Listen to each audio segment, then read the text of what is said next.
Assalamualaikum warahmatullahi wabarakatuh. Salam, Om Swastiastu, Namo Buddhaya, salam kebajikan, salam sejahtera untuk kita semua. Perkenalkan, nama saya Alberti Fetriawan dengan NIM 210521618078 dari offering 12A A2. Di sini saya akan menjelaskan tentang tema yang pertama saya, yaitu dengan judul pengelolaan kualitas bahan dan risiko yang akan terjadi pada konstruksi bangunan. Ini merupakan tugas UTS mata kuliah teori dan praktek pengujian bahan dengan dosen pengampu M. Mirza Abdillah Pratama STMT. Di dalam makalah ini ada 3 bab. Yang pertama bab 1 pendahuluan, bab 2 ada pembahasan, dan bab 3 ada penutup.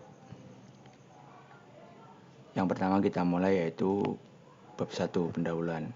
Latar belakang, saya akan menjelaskan sedikit mengenai latar belakang.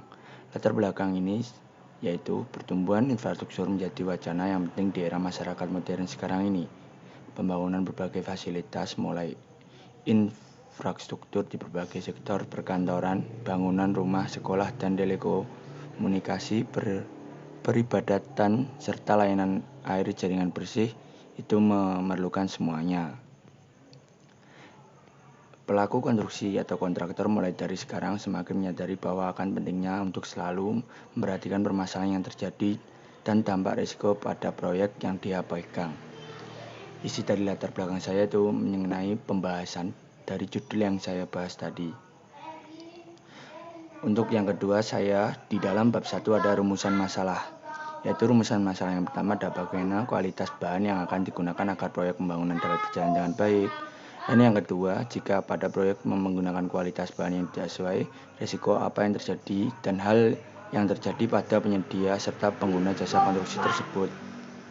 Yang ketiga ada tujuan. Tujuan dari saya mengambil judul ini yaitu mendapatkan kualitas bahan yang pas yang akan digunakan pada suatu proyek pembangunan. Disitulah juga dapat mengetahui baik tidaknya proses pembangunan suatu proyek dan sebagai penyedia atau pengguna jasa konstruksi.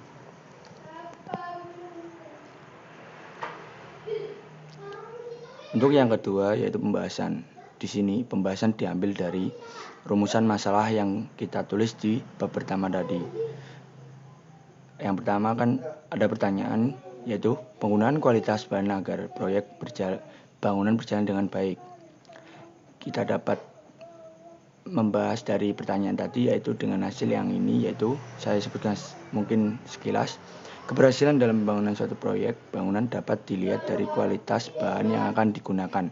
Kualitas bahan itu sendiri merupakan hal yang sangat penting di dalam serta bangunan. Untuk selanjutnya ini isi dari pembahasan.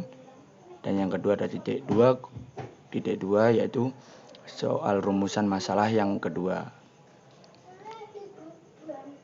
Dan yang terakhir yaitu bab 3 penutup. Saya akan menjelaskan kesimpulan dari judul yang saya ambil tadi, makalah ini. Berdasarkan apa yang telah saya pahami dan saya bahas dari awal, disimpulkan bahwa penggunaan kualitas bahan pada suatu konstruksi pembangunan itu sangatlah penting. Itu bisa terjadi karena dengan menentukan kualitas bahan yang baik, kualitas perencanaan yang tersusun dan terlaksana, kualitas asuransi yang sudah ditentukan dari awal, dan yang sangat amat penting yaitu peningkatan kualitas yang harus selalu ditingkatkan. Semua yang telah disebutkan sangat berguna untuk menghasilkan pembangunan proyek yang sangat baik dan lancar. Terwujudnya itu semua nanti akan mengurangi risiko buruk terjadi dalam pembangunan suatu proyek konstruksi, sehingga nantinya penyedia dan penggunaan jasa akan saling menguntungkan satu dengan yang lain serta terjadinya suatu simbiosis yang baik. Untuk selanjutnya yaitu daftar pustaka. Daftar pustaka ini saya dapat dari jurnal-jurnal yang telah saya masukkan beberapa katanya. Dan yang selanjutnya ada plagiarisme. Dari makalah yang saya buat, plagiarismenya untuk kecocokannya, kata yang unik 4% dan menjiplak. Kata yang dapat disimpulkan dari plagiarisme ini untuk plagiarismenya cuma 4%. Mungkin itu yang dapat saya sampaikan. Terima kasih. Wassalamualaikum warahmatullahi wabarakatuh.